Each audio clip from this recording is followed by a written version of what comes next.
말씀입니다. 신앙에도 단계가 있어요. 믿음에도 단계가 있습니다. 아주 세 가지로만 간단하게 말씀을 드리면 믿는 단계가 있고 믿음을 누리는 단계가 있고 믿음을 나누는 단계가 있어요. 예수가 그리스도라고 하는 것을 고백하고 복음을 받고 그래서 내가 구원받았다고 하는 것을 확신하고 살아가는, 그래서 감사의 고백이 있는 이 단계가 믿음의 출발이라고 할 수가 있습니다. 그 다음 단계는 성령이 내 안에 오셔서 하나님과 영적으로 교제하기 시작하는 거죠. 말씀 속에서 주님의 음성을 듣고 주님의 만지심을 경험하고, 그래서 우리 아까 찬양했던 것처럼 지금 우리의 삶 속에서 하나님의 나라를 하늘나라를 경험하면서 행복하게 감격 속에 주님의 임재 속에 주님과 교제하면서 살아가는 그런 믿음을 누리는, 복음을 누리는 그런 단계가 있습니다. 여기가 끝이 아니에요. 사실은 그 다음 단계로 올라가서 이제 믿음을 나누는, 복음을 나누는, 하나님의 부르심에 응답해서 주님의 그 일에 내가 헌신하는, 그래서 복음을 전하고 선교에 헌신하고 교회를 세우고 전도하고, 그러면서 하나님의 사역에 동참하면서 은혜를 체험하는 이런 단계로 이렇게 성장되는, 이것이 믿음의 과정이라고 그렇게 믿습니다. 그런데 믿음은 이렇게 믿고 누리고 나누고 이렇게 성장이 되어야 되는데, 그것을 방해하는 세력이 있어요. 그게 사탄 마귀. 이 사탄 마귀가 우리의 어떤 욕심과 어떤 정욕, 육체의 정욕을 통해서 우리의 영혼을 무너뜨리는 그런 계략을 세우고 있어요. 오늘 본문의 11절에 이렇게 쓰여져 있습니다. 영혼을 거슬려 싸우는 육체의 정욕을 제어하라. 우리의 믿음이 성장하고 하나님 옆에 우리가 바로 서기 위해서 우리가 해야 될 것이 바로 우리의 영혼을 자꾸만 무너뜨리려고 하는 그런 육체의 정욕을 막아내야 된다, 이렇게 말씀하고 있습니다. 육체의 정욕, sinful desires, 그리고 죄된 어떤 욕망, 죄된 욕심. 이 욕심이라고 하는 것은 깊은 사고와 또 바른 의지가 사라진, 그래서 원하는 대로 따라가는, 이것이 욕심을 따라가는 삶이죠. 사람들은 주로 5가지 욕심에 의해서 움직인다고 하는데 그 오욕이라고 그러잖아요. 물욕, 재물에 대한 욕심, 또 식욕, 또 명예욕, 성욕, 수면욕. 그것에 의해서만 내가 살아가지 않도록 제어하라, 컨트롤하라. 그것이 우리 안에 건강한 삶을 이루기 위한 것으로 내가 잘 컨트롤해야지. 그것을 따라가다 보면 육신적으로는 즐겁고 쾌락이 있을지 모르지만 내 존재 깊은 곳에서 흘러나오는 진정한 행복과 평강을 찾기가 어렵다는 거예요. 인간은 육신적인 존재로서만 머무는 것이 아니라 그 안에 영혼이 있기 때문에 욕심만 가지고 육신적인 정욕만 추구해가지고는 진정한 행복과 평안을 얻을 수 없는 존재이기 때문이라고 하는 것입니다. 죄인은, 그래서 육신적인 정욕에 빠져있는 죄인은 영적인 패배자라고 할 수 있어요. 육체의 욕심이라고 하는 것이 바로 영적으로 패배해버린 상태라고 할 수 있어요. 성도는 이것을 이겨내는 삶을 사는 것이 바로 믿음이라 말씀할 수 있습니다. 그런데 왜 우리가 이러한 육신의 정욕, 죄의 패배를 하는가? 뒤에서 조종하고 있는 사탄의 계략에 우리가 넘어가기 때문인 거예요. 이 사탄은 여러 가지 방법으로 우리를 넘어뜨리려고 하는데, 사탄이 굉장히 머리가 좋아해. 그래서 최초의 인간을 유혹하는 장면을 봐도 단수가 굉장히 높습니다. 그래서 저는 2가지 생각을 해보는데, 한 가지는 그 좋은 머리를 가지고 죄를 정당화시키도록 도와줘요. 그래서 우리가 죄를 지을 때에 예를 들어서 도둑질을 해놓고는 어떤 사람은 이 도둑질이 아니라 사회 공의를 사회의 어떤 공의를 위해서 가진 사람 것을 좀 나누는 것뿐이다, 이렇게 얘기를 해요. 또 윤리와 도덕이라고 하는 것이 사회의 규범과 문화일 뿐이지 이게 절대적인 것은 아니다. 사회의 공동체를 유지하기 위한 또 어떤 서로 간의 어떤 그런 동의일 뿐이지 그게 절대적인 가치, 영적인 가치가 있는 것은 아니다. 그렇게 그걸 가치를 절하시켜 버리죠. 그다음에 인간의 죄 짓는 것은 인간의 불완전성을 보여주는 것이지, 그래서 죄라고 하는 것은 선의 부족함이고 사실 그것이 오히려 인간적인 것이다. 인간이 기계냐? 인간은 실수도 하고 죄도 짓고 그러면서 오히려 죄 짓는 그 모습이 더 인간적인 것이 아니냐. 뭐 이렇게 합리화시키고 엉뚱하게 얘기하도록 그렇게 머리를 돌린단 말이죠. 사탄은요, 또 한 가지 계략이 있다면 죄에 대해서 무감각하게 만들어요. 그래서 우리의 영혼에다가 어떤 마취제 같은 걸 팍 집어넣어가지고 죄를 져도 별로 거기에 대해 죄책감이 안 느끼고 별로 느낌이 없도록 만드는, 그러면서 결국 파괴시키는. 사람이 혼자 하면은 뜨끔하지만 같이 하면은 용기가 생기고 괜찮아요. 그래서 다른 사람이 죄 짓는 것을 보면서 나도 따라 하면은 동지가 생기니까 그래도 된다는 생각이 들어. 아, 세상 다 이런 건데 저 사람도 그러는데 뭐 나야 뭐 내가 뭐 특별한 사람이야? 이러면서 쫓아가게 되는. 그러면서 별로 거기에 느낌이 없이 죄를 짓게 되는 그런 상황이 된다는 거죠. 또 반복이라고 하는 것이 무감각하게 만든다. 처음에는 뜨끔하지만 또 한 번 해보고 또 한 번 해보고 그러면 그 나중에는 뭐 그건 괜찮아 이런 생각이 드는, 이 무감각하게 만드는 이것이 바로 사탄의 또 하나의 계략이다. 정당화시키고 죄를 무감각하게 만들고 이러면서 죄 가운데 빠져들게 만든다는 거죠. 오늘 본문에서는 죄에 대해서 설명을 하는데 11절에서 죄는 영혼을 거슬리는 것이다 그렇게 말씀하고 있어요. 보통 우리가 죄 그러면 어떤 행위적 차원에서 얘기를 합니다. 그것이 잘한 행동이다, 잘못한 행동이다. 그런데 성경에는 이런 어떤 행위적인 차원을 뛰어넘는 영적인 차원에 대해서 말씀하고 있는 거예요. 바로 죄는 우리의 영혼을 파괴시키는 그런 힘이 그 속에 있다는 거예요. 죄가 영혼을 파괴시키는 그 방법을 생각할 때에 저는 어떤 암세포가 이 성장하는 어떤 이미지를 생각을 해보게 됩니다. 이 암세포라는 게 뭡니까? 우리 몸에서 필요 없는 세포가 끊임없이 분열하는 것이 암세포라는 거예요. 보통 우리의 이 장기라든가 이 몸에 있는 세포는 어느 정도 일정 시간이 지나면 죽어요. 그래서 나중에 이게 다 리플레이스 된다고 그래요. 우리 몸이라는 게 6년이 되면 새거로 바뀐다고 그러죠. 뼈까지 합해서. 근데 이 암이라는 것은 죽지 않고 계속해서 분열하면서 결국 내 몸의 부분을 차지하기 시작하죠. 그러다 보니까 장기 기능을 못하게 하고 모든 에너지를 빼버리고 그러면서 결국 시들시들하다가 세상을 떠나게 되는 게 바로 이 암이라고 하는 거잖아요. 바로 죄라고 하는 게 그런 것과 같다고 하는 것이, 계속해서 내 안에서 성장해.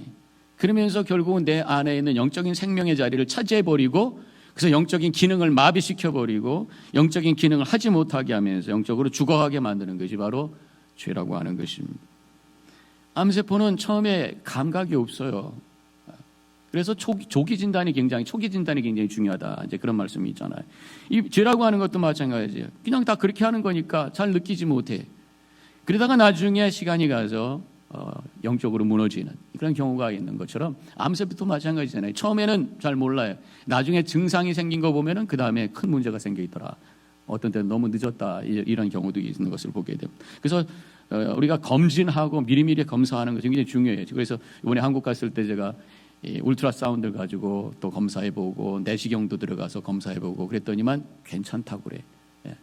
그래서 좀 좋은 소식 가지고 제가 와서 참 감사한데, 이렇게 암세포라고 하는 것은 조기 발견해야 수술도 하고 치료가 가능하다는 거예요. 그 우리 안에 영혼 안에도 이 죄가 바로 이 암세포처럼 우리 안에 자라고 있는지를 빨리빨리 확인할 수 있어야 돼. 그렇게 하기 위해서는 영적인 울트라사운드가 있든지 영적인 내시경이 있든지 뭔가 들어가서 우리를 봐야 되는데 내 눈을 갖고 잘 몰라요. 세상이 그러는 거니까 그렇게 사는 것 같다. 무감각하게 살게 된다는 거죠. 그래서 영적인 특별한 렌즈, 내 영혼을 바라볼 수 있는 특별한 내시경, 이것이 바로 성경 말씀이다. 이 성경 말씀을 깊이 묵상할 때 내 영혼의 상태를 보게 되고 내 안에 있는 영적인 암세포를 발견하게 되고, 그래서 그걸 가지고 의사 되신 주님 앞에 나가서 엎드려 회개할 때 영적인 수술이 되고, 그래서 내 영혼이 회복되는 역사가 일어나게 되는 줄로 믿습니다. 이 죄라고 하는 것이 오늘 본문에서는 영혼을 거스르는 것, 내 영혼을 파괴시키는 것이라고 한다면, 안셀림이라고 하는 그 초대교회 신학자는 죄는 창조주 하나님을 모욕하는 것이다, 그런 말을 했어요. 죄가 그저 하나님의 말씀에 불순종하는, 말 안 듣는, 우리 자녀들 키우다 보면 말 안 듣고 티네이저가 되면 삐딱해서 말 안 듣는 이런 모습이 죄다라고 하는 이미지를 뛰어넘는, 하나님을 욕되게 하는, 하나님을 모욕하는 일이다, 이렇게 정의를 합니다. 왜 그런가요? 하나님께서는 우리를 지을 때 당신의 형상으로 지으셨어요. 그리고 우리 코에다가 당신의 생기를 부어넣어, 숨을 불어넣어 주셨어요. 우리 안에 하나님의 생명이 있고 우리 안에 하나님의 형상이 있어요. 거룩하게 영적인 삶을 살도록 우리를 지어주셨단 말이죠.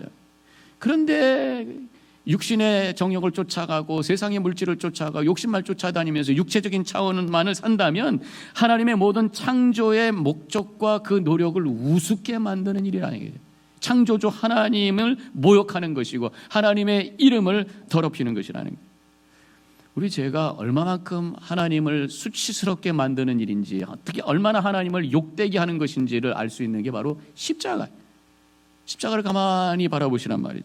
십자가 달리신 예수님을 바라보면은 예수님께서 우리의 죄를 위해서 수치당하신 모습을 볼 수가 있습니다. 벌거벗기셔서 대낮에 십자가 위에서 벌거벗긴 모습, 많은 사람들에게 지금 그런 치욕을 당하시는 그런 모습, 침뱉음을 당하시고 죄 없으신 거룩한 분들이 죄인의 손에 얻어맞으시고 모욕을 당하시는, 이것이 바로 우리의 죄의 모습이라고 하는 거예요.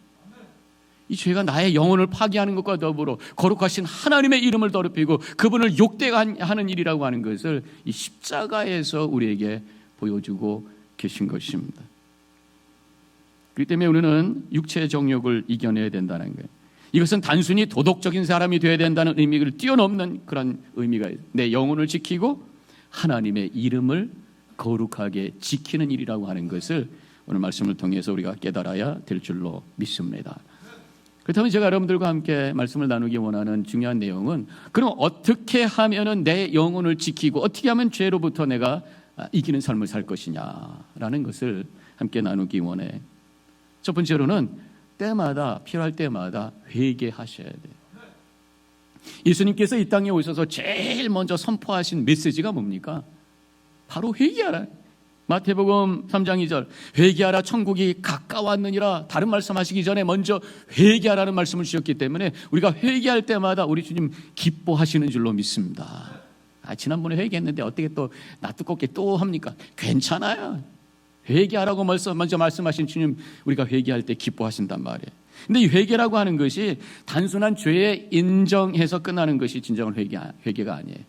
내 안에 계신 성령의 탄식에 동참하는 그 회개가 진정한 회개라고 하는 것입니다. 로마서 8장 26절, 오직 성령이 말할 수 없는 탄식으로 우리를 위해 친히 간구하시느니라. 우리가 죄 가운데 있을 때 우리 믿는 자들은 이미 우리 안에 성령이 계셔요. 우리 분명히 믿으셔야 돼요. 우리 안에 계신 성령께서 내가 죄 가운데 살아갈 때 탄식하며 하나님을 향해 기도하고 있다는 거죠. 우리가 그것을 깨닫고 그 탄식 속에 함께 동참하며 기도할 때에 그것이 진정한 회개 기도가 될 것이고 그것이 나의 삶을 바꿀 수 있는 능력의 기도가 되는 줄로 믿습니다. 우리가 십자가를 깊이 묵상할 때에 내 안에 성령의 탄식 속에 동참할 수 있는 그런 회개 기도가 될 수 있어요. 영혼이 눌릴 때마다 뭔가 영적인 감격이 사라지고 기쁨이 사라지고 감사가 사라질 때마다 뭔가 내 안에 문제가 있구나. 그때 주님 앞에 나가는 거예요. 그리고 십자가를 바라보는 것입니다. 십자가를 바라볼 때 거기에 예수님의 고통이 있어요.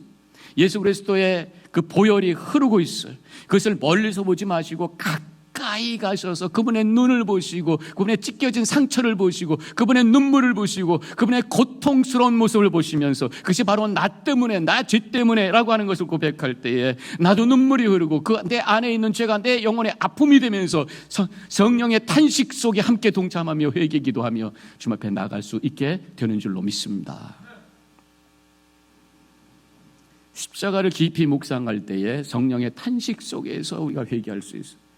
또 깊이 기도할 때, 깊이 기도도 머리의 기도가 있고 우리의 가슴의 기도가 있다고 그래요. 영혼의 기도가 있어요. 머리로 그냥 생각해서 하는 기도, 시간이 필요합니다. 깊이 들어가야 돼요.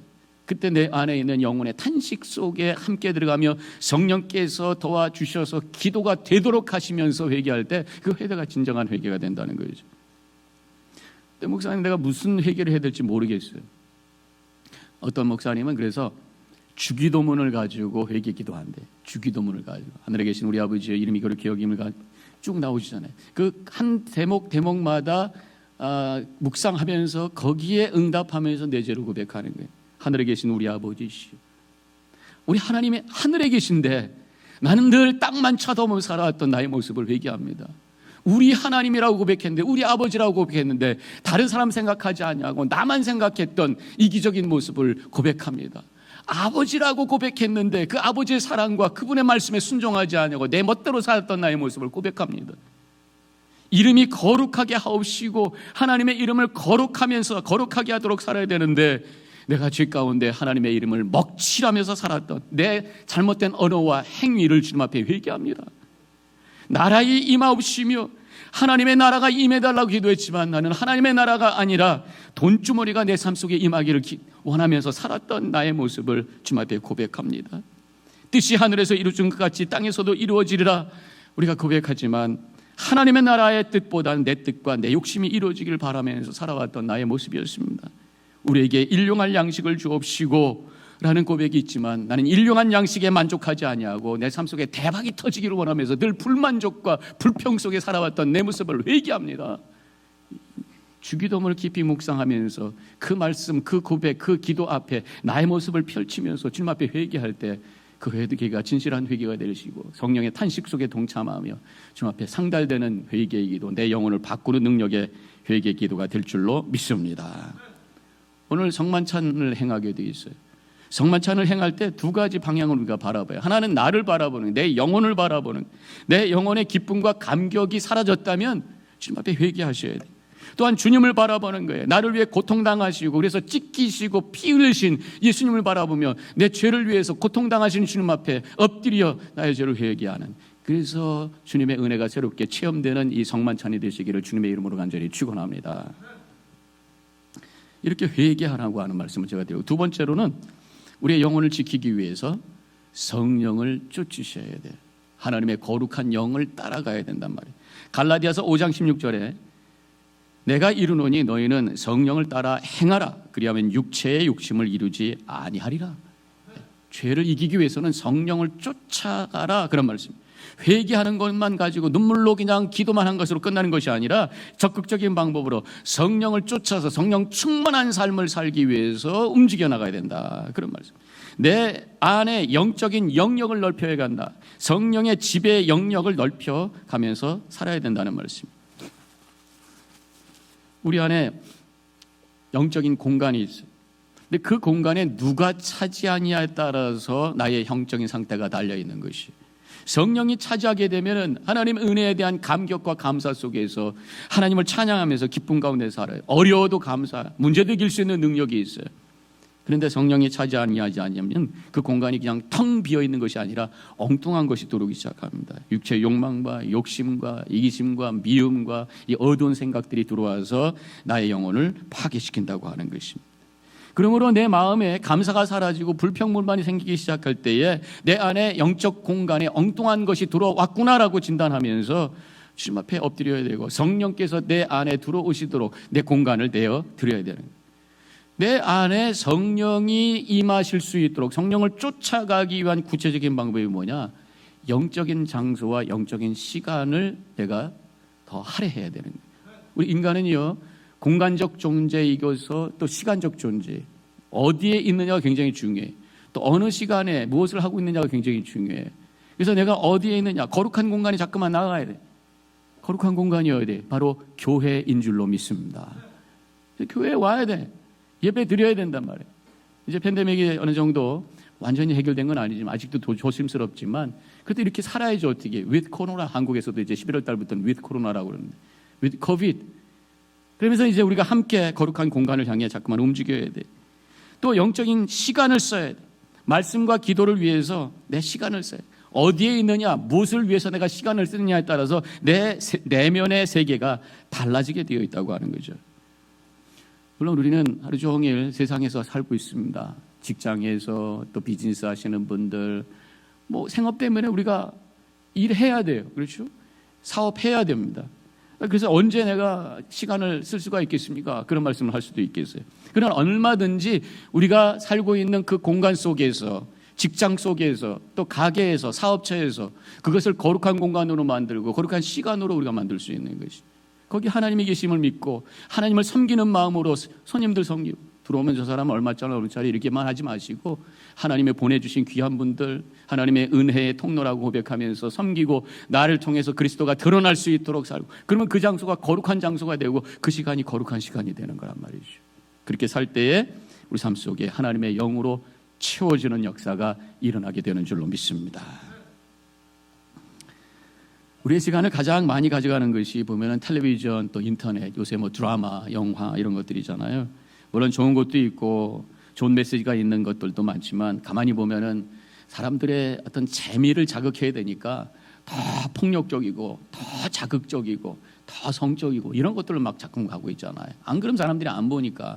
요새 뭐 한국의 그 드라마 중에 뭐 오징어 게임인가요? 저도 좀 봤습니다만은 오징어 게임이 히트가 됐다고 그러는데 굉장히 폭력적인 거예요.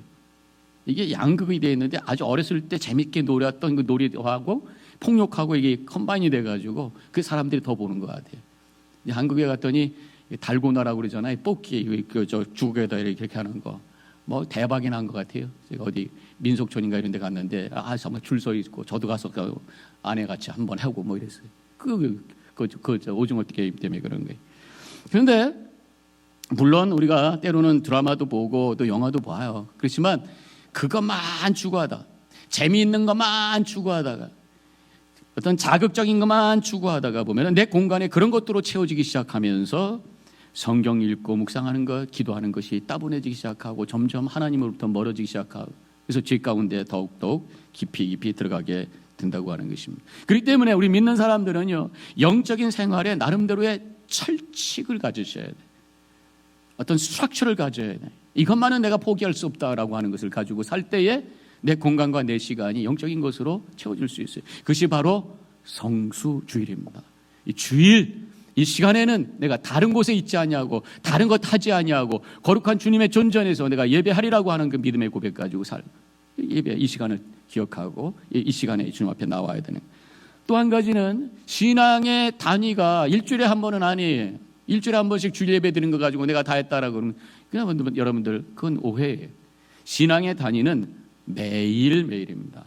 매일매일 적어도 15분 이상을 주님과 영적으로 교제하고 기도하고 말씀 묵상할 수 있는 제일 좋은 방법이 바로 새벽 기도가 아닌가 싶습니다. 그래서 매일매일 주님과 영적으로 교제할 때에, 주일날마다 교회에서 주님 앞에 예배할 때에 내 영혼에 하나님의 영이 채워지기 시작하고, 그래서 주님의 뜻을 이루며 악한 영들을, 모든 죄를 이겨낼 수 있는 능력의 삶을 살게 되는 줄로 믿습니다. 오늘 본문에서 주시는 또 한 가지 방법은 선으로 악을 이기라. 오늘 12절에서 이렇게 말씀하고 있어요.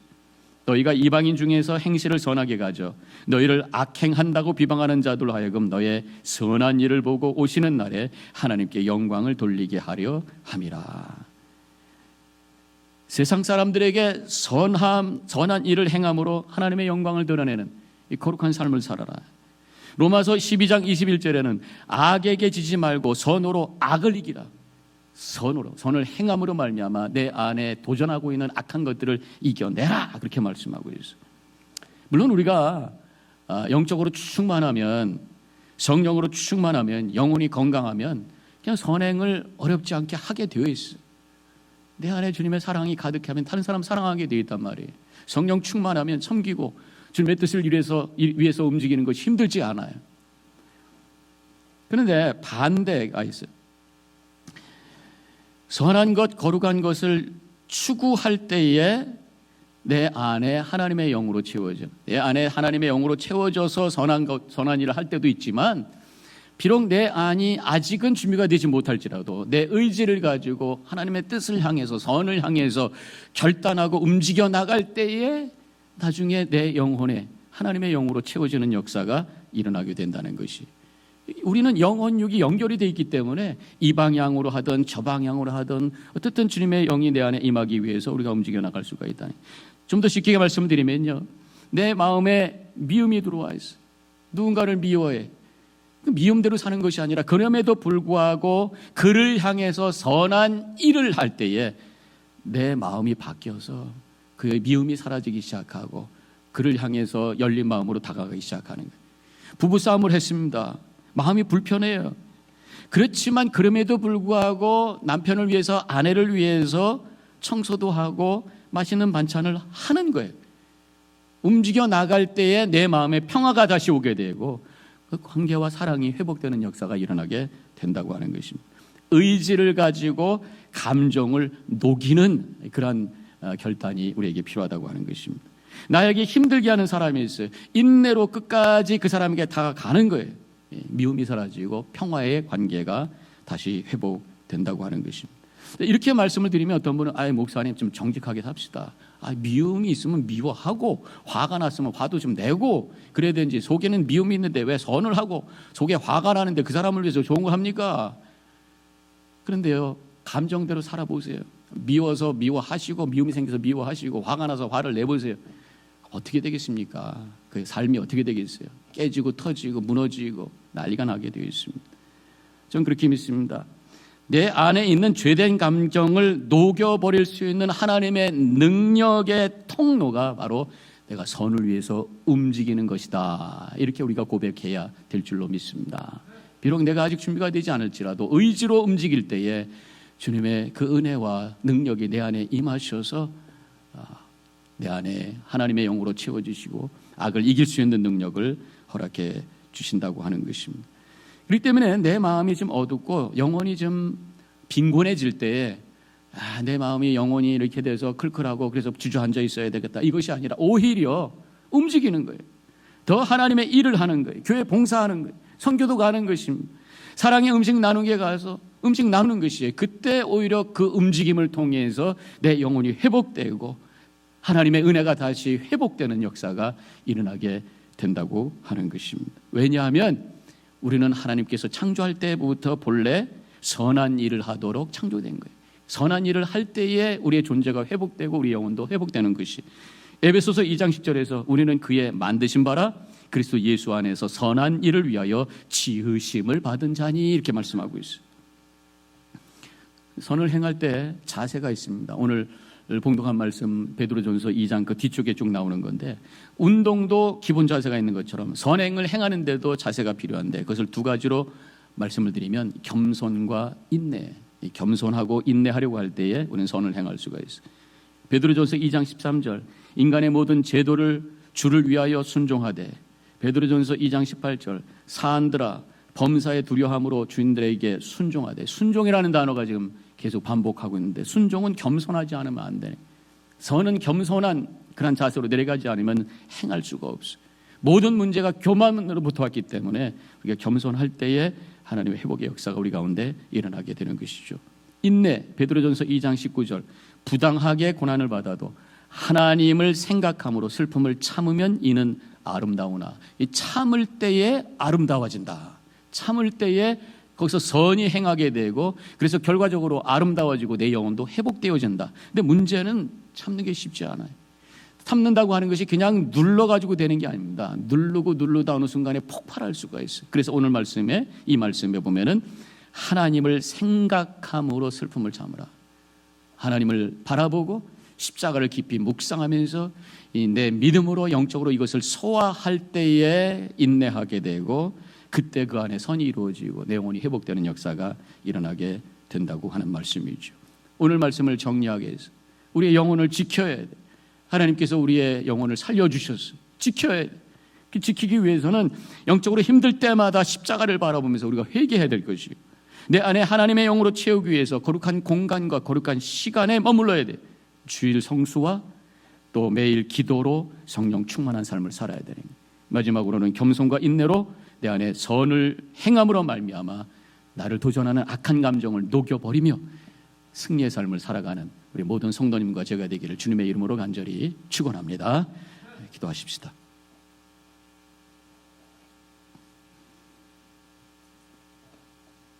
오늘 말씀을 잠깐 묵상합니다. 예수 믿을 때 하나님의 영을 내주게 해주셔서 하나님의 생명을 허락해 주셨습니다. 내 영혼이 살았어. 근데 여전히 우리 안에 죄의 도전이 있고 육신의 욕망이 우리의 영혼을 무너뜨리려고 합니다. 우리 영혼을 지켜야 될 것을 말씀하고 있습니다. 회개하고 성령 충만하고 선을 행하는 이 세 가지 말씀을 기억하면서 결단하는 시간이 되시기 바랍니다. 잠깐 묵상 기도하겠습니다.